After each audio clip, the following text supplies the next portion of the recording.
Cinema సమాజాన్ని బాగుపరుస్తుంది, మారుస్తుంది, ప్రభావితం చేస్తుంది.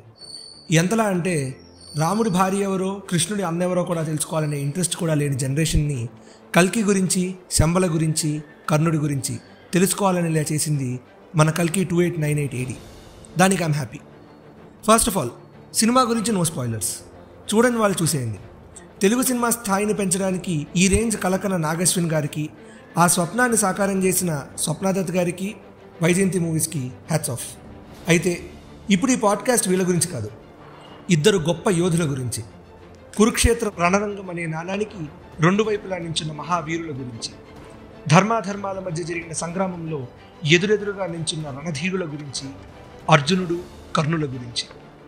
ఎవడు ధర్మం, ఎవడు అధర్మం, ఎవడు మంచి, ఎవడు చెడు అనే దాని గురించి కాదు ఈ podcast.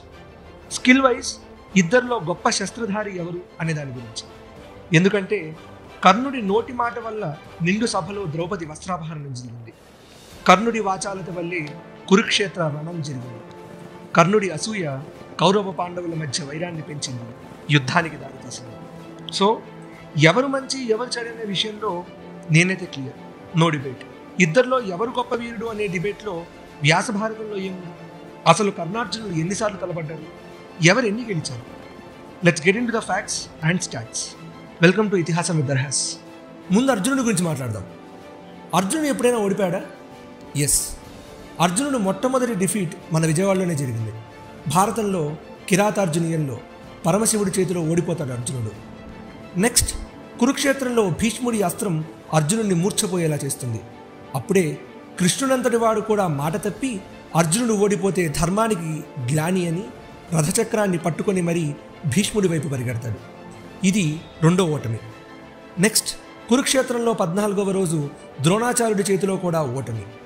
So Arjuna is not a warrior who is undefeated.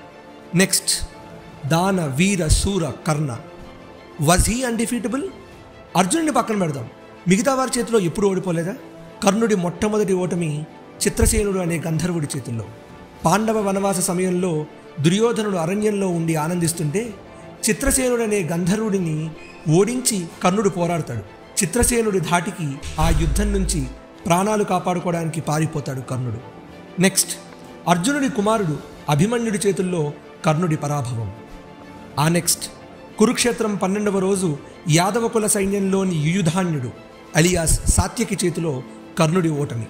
కురుక్షేత్రం 14వ రోజు భీమసేనుడి చేతిలో ధనస్సును విరగ్గొట్టుకున్న దాన వీర శూర కర్ణుడు. So Karna is also not undefeatable. ఇవి సరే, but what happened when Karna and Arjuna fought against each other? Let's find out 1 vs 1. కర్ణార్జునులు మొట్టమొదటిసారి ఎప్పుడు తలపడ్డారు? ద్రౌపది స్వయంవరంలో. అర్జునుడు ద్రౌపదిని స్వయంవరంలో గెలవగానే ఓడిపోయిన రాజులందరినీ లీడ్ చేస్తూ అర్జునుడికి ఎదురెళ్ళాడు కర్ణుడు. ద్రౌపది స్వయంవరానికి అర్జునుడు బ్రాహ్మణుడిలా వెళ్ళిన విషయం తెలిసిందే. అంతమంది క్షత్రియుల్ని ఇంక్లూడింగ్ కర్ణుడిని ఒక్క బ్రాహ్మణుడు ఎదురొడ్డి బాణప్రయోగం చేస్తూ యుద్ధం చేసేసరికి ఆ బ్రాహ్మణుడు అలియాస్ అర్జునుడి ప్రతిభకి మెచ్చి యుద్ధాన్ని మధ్యలోనే ఆపేస్తాడు కర్ణుడు. సో అర్జున 0, కర్ణ 0. నెక్స్ట్ విరాట యుద్ధంలో 4 సార్లు ఎదురెదురు తలపడ్డారు కర్ణార్జునులు. ఈ యుద్ధంలో మొదటిసారి వీరిద్దరూ ఏ దైవాస్త్రాలు వాడలేదు, కేవలం నార్మల్ బాణయుద్ధం మాత్రమే జరిగింది. ఈ యుద్ధంలో అర్జునుడు కర్ణుడి తమ్ముని చంపేస్తాడు. కర్ణుడు అర్జునుడి ధాటి తట్టుకోలేక యుద్ధం నుంచి పారిపోతాడు. రిఫరెన్స్ విరాట పర్వంలో గోహరణ పర్వం 54వ అధ్యాయం. సో అర్జున టాలీ 1, కర్ణ 0. నెక్స్ట్ విరాట యుద్ధంలో రెండోసారి, ఈసారి కర్ణుడికి తోడుగా దుర్యోధన, దుశ్శాసన, వివింశత, ద్రోణాచార్య, అశ్వత్థామ, కృపాచార్య వంటి వీరులు కూడా వస్తారు. కానీ రిజల్ట్ సేమ్. అర్జునుడి బాణానికి కర్ణుడి శరీరం తీవ్రంగా గాయపడడంతో యుద్ధం నుంచి మళ్ళీ వెళ్ళిపోతాడు కర్ణుడు. రిఫరెన్స్ విరాట పర్వం గోహరణ పర్వం 60వ అధ్యాయం. విరాట యుద్ధంలో 3వసారి ఓటమి చవిచూసిన కర్ణుడు 4వసారి భీష్ముడు లాంటి వాడితో సహా వస్తాడు. మహావీరులందరినీ 3వసారి ఐంద్రాస్త్రంతో, 4వసారి సమ్మోహనాస్త్రంతో అన్కాన్షియస్ చేసేస్తాడు అర్జునుడు. అలా విరాట యుద్ధాన్ని కౌరవసేన మొత్తాన్ని ఒంటి చేత్తో ఓడించి గెలుస్తాడు అర్జునుడు. సో అర్జున 4, కర్ణ 0. మళ్ళీ వీళ్ళిద్దరూ ఎదురుపడింది కురుక్షేత్ర యుద్ధంలోనే. కురుక్షేత్రంలో 12వ రోజు కర్ణుడు వేసిన అగ్నాస్త్రాన్ని అర్జునుడు నిర్జిస్తాడు. అర్జునుడికి తోడుగా భీముడు, సాత్యకి, దృష్టద్యుమ్నుడు. కర్ణుడికి తోడుగా కర్ణుడి తమ్ముళ్ళు. సాత్యకి కర్ణుడిని ఓడించగా ద్రోణ, జయద్రథ, దుర్యోధనులు వచ్చి కర్ణుడిని అక్కడి నుంచి ఎలాగోలా కాపాడి తీసుకెళ్ళిపోతారు. టెక్నికల్గా ఈ రౌండ్లో కర్ణుడిని ఓడించింది సాత్యకి కాబట్టి let's not add this to Karna and Arjuna's tally. So still Arjuna 4, Karna 0. Next Kurukshetra 14వ రోజు. ఈ రోజు కర్ణార్జునులు 2 సార్లు తలపడ్డారు. మొట్టమొదటిసారి అర్జునుడి బాణాలు కర్ణుడి శరీరంలో, కర్ణుడి బాణాలు అర్జునుడి శరీరంలో తీవ్ర గాయాలు చేశాయి.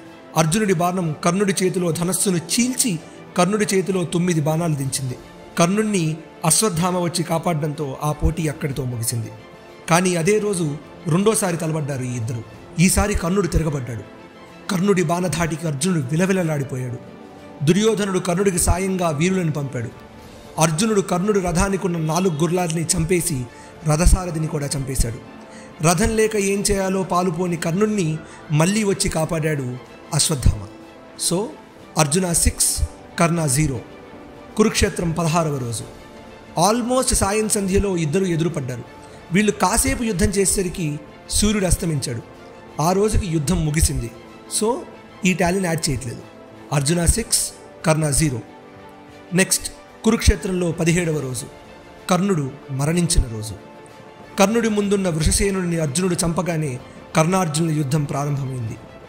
ఇద్దరు సూర్యుల్లో తలపడుతున్నారేమో అన్నట్టుగా ఉందని వ్యాస భగవానులు భారతంలో వర్ణించారు. కర్ణుడు ఈసారి విజయధనస్సుతో వచ్చాడు. అర్జునుడు గాంధీవంతో ఎదురు నిలిచాడు. అర్జునుడి రథసారథి కృష్ణుడు, కర్ణుడి సారథి శల్యుడు. అందరూ యుద్ధం ఆపి మరీ వీరిని చూడసాగారు. ఇద్దరూ ఒకరినొకరు ఓడించడానికి కాదు, చంపడానికే ప్రయత్నిస్తున్నారు. ముల్లోకాల్లో దేవతలు సైతం ఎవరు గెలుస్తారనే విషయంలో చీలిపోయారు. ఆకాశం, నక్షత్రాలు కర్ణుడు గెలుస్తాయనుకున్నాయట. భూదేవి మాత్రం అర్జునుడి పక్షం వహించింది. నదులు, కొండలు, చెట్లు అర్జునుడి వైపు, కాకులు, యతుధానులు, రాక్షసులు కర్ణుడి వైపు, అష్టవసువులు అర్జునుడి వైపు, ద్వాదశాదిత్యులు కర్ణుడి వైపు. బ్రహ్మర్షులు ఈ యుద్ధాన్ని చూస్తున్నారు. ఈ యుద్ధానికి విశ్వమంతా నాశనం అయిపోతుందేమోనని ఇంద్రుడు భయపడి బ్రహ్మ దగ్గరికి వెళ్ళగా నారాయణులు గెలుస్తారని చెప్పాడు బ్రహ్మ. ముల్లోకాలని నిర్జించగలడు ఈ అర్జునుడు, భయం వలదు అన్నాడు బ్రహ్మ. వీళ్ళిద్దరి డ్యూయల్లో కౌరవుల నుంచి 5గురు మహారథులు అర్జునుడిని అటాక్ చేశారు. ఒక్క ఉదుటిన వాళ్ళని ఓడించాడు అర్జునుడు. 100 రథాలు, 100 ఏనుగులు, 100 మంది రథికులు అర్జునుడికి ఎదురు నిలిచారు. అందరినీ తెగనరికాడు అర్జునుడు. అర్జున 7, కర్ణ 0. ఇది చూసిన అశ్వత్థామ అర్జునుడిని ఓడించడం కర్ణుడికి సాధ్యపడదు, దుర్యోధనుడిని శాంతి కోరమని చెప్తాడు. కావాలంటే నేనే రాయబారం వహిస్తానని అశ్వత్థామ చెప్పగానే దుర్యోధనుడు నిరాకరిస్తాడు. ఈసారి అర్జునుడు వేసిన బాణాల్ని అన్నిటినీ ఆపేస్తాడు కర్ణుడు. కర్ణుడి బాణధాటికి అర్జునుడు తాళలేకపోయేసరికి కృష్ణుడు తన సుదర్శన చక్రాన్ని ప్రయోగిస్తానని అంటాడు.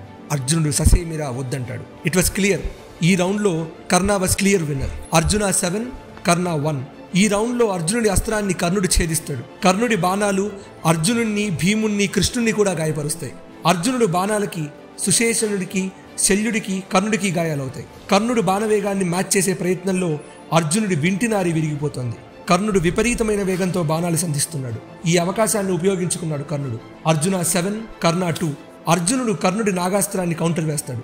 అర్జునుడి బాణాలకి కర్ణుడి అవయవాలు రక్తంలో తడిసిపోతున్న ఆ బాధని దిగమింగుకొని మరీ యుద్ధం సాగిస్తూ అర్జునుడి బాణధాటిని ఎదుర్కొంటాడు.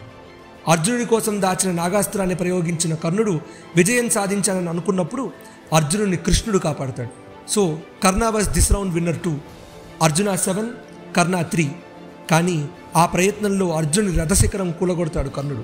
ఈసారి గాంధీవధారి అర్జునుడి శరవేగానికి కర్ణుడు విలవిలలాడిపోతాడు. అర్జునుడి బాణాలు కర్ణుడి కిరీటాన్ని, కవచాన్ని ఛిద్రం చేస్తాయి. కర్ణుడు మరింత గాయపడతాడు. అర్జున 8, కర్ణ 3. ఇప్పుడు ఇక్కడ కర్ణుడి శాపాలు ప్రభావం చూపిస్తాయి. అస్త్రాలు మరిచిపోతాడు కర్ణుడు. అయినా సరే బ్రహ్మాస్త్రాన్ని ప్రయోగిస్తాడు కర్ణుడు. ఐంద్రాస్త్రంతో ఓడిస్తాడు అర్జునుడు. అర్జునుడి బాణధాటిని నిర్జిస్తాడు. బ్రహ్మాస్త్రాన్ని ప్రయోగించమని కృష్ణుడు చెప్పగానే ఆ బ్రహ్మాస్త్రాన్ని సైతం మాపుతాడు కర్ణుడు. కర్ణుడు అర్జునుడి కంటే శూరుడు. ఈసారి రౌద్రాస్త్రాన్ని ప్రయోగిస్తాడు అర్జునుడు. కర్ణుడి మరో శాపం. రథం నేలలో కుంగిపోతోంది. రథం దిగి యుద్ధాన్ని ఆపమంటాడు కర్ణుడు. చేసిన అధర్మానికి ఇది ఫలితం. ద్రౌపది వస్త్రాపహరణానికి కారణమైన ఈ కర్ణుడు చావక తప్పదు అని అర్జునుడికి గుర్తు చేస్తాడు కృష్ణుడు. కర్ణుడిని చిట్ట చివరికి అంజలికాస్త్రాన్ని ప్రయోగించి హతమారుస్తాడు అర్జునుడు. అర్జున 9, కర్ణ 3 ఇలా యుద్ధం ముగిసింది. 18వ రోజు కురుక్షేత్రం ముగిసింది. ధర్మం నిలిచింది. ధర్మరాజుతో సహా పాండవులు ధర్మ సంస్థాపన చేశారు. శ్రీకృష్ణ నిర్యాణంతో ద్వాపరం పూర్తయి కలియుగం మొదలైంది. ధర్మాన్ని తప్పుపట్టి అధర్మాన్ని గ్లోరిఫై చేయడంతో కలియుగం మొదలైందనడానికి ప్రూఫ్ కూడా దొరికింది. ఇది కర్ణార్జున యుద్ధం స్టాటిస్టిక్స్. అర్జున 9, కర్ణ 3. ఇవాల్టి ఇతిహాసం విత్ దర్హాస్ ఎపిసోడ్ సమాప్తం. Follow me on Instagram @ammasdarhas. వింటూనే ఉండండి చాయ్ బిస్కెట్ స్టోరీస్.